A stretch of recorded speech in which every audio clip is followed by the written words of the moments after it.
À quelques semaines du scrutin présidentiel prévu le 15 mars 2026, Denis Sassou Nguesso a confirmé son intention de briguer un nouveau mandat. Au pouvoir depuis 1979 avec une interruption entre 1992 et 1997, le chef de l'État entend poursuivre son action à la tête du Congo. Cette annonce relance le débat politique national et marque le début d'une campagne qui s'annonce stratégique pour l'avenir institutionnel du pays.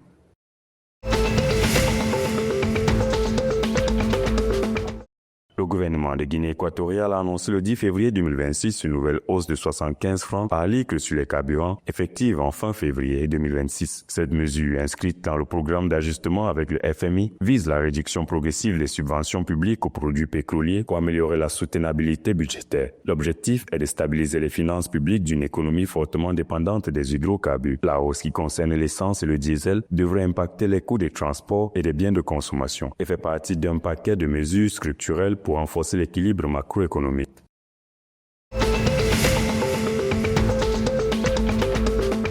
Le Gabon accélère sa transformation économique avec la signature de 3 accords le 12 février 2026 aux Émirats arabes, exploitation aurifère, digitalisation de l'administration et infrastructures portuaires. Sur le plan intérieur, 12 000 situations administratives seront régularisées en 2026, dont 4 000 dans l'éducation, tandis que 5 224 titres fonciers sont délivrés pour sécuriser les ménages et encourager l'investissement. Ces mesures visent à diversifier l'économie, moderniser l'administration et renforcer la cohésion sociale.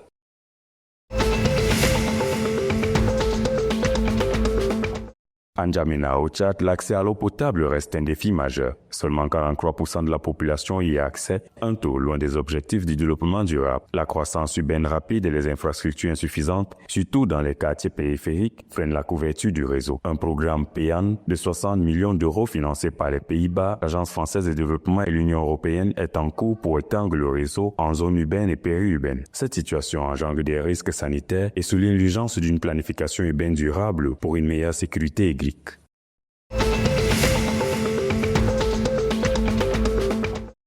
L'équipe nationale des moins de 17 ans a conclu son stage de préparation à Oujda sur une 3e victoire consécutive s'imposant 4-1 face à Phoenix Sport Academy lors d'un match d'évaluation de haut niveau. Ce succès vient ponctuer une préparation intensive avant le tournoi zonal Unifac U17 qui débute le 17 février 2026 à Kinshasa en RDC, épreuve qualificative pour la Coupe d'Afrique des Nations des moins de 17 ans. Les jeunes lions, portés par une dynamique positive, espèrent ainsi aborder la compétition régionale dans les meilleures dispositions pour décrocher une place parmi les représentants de la zone centrale.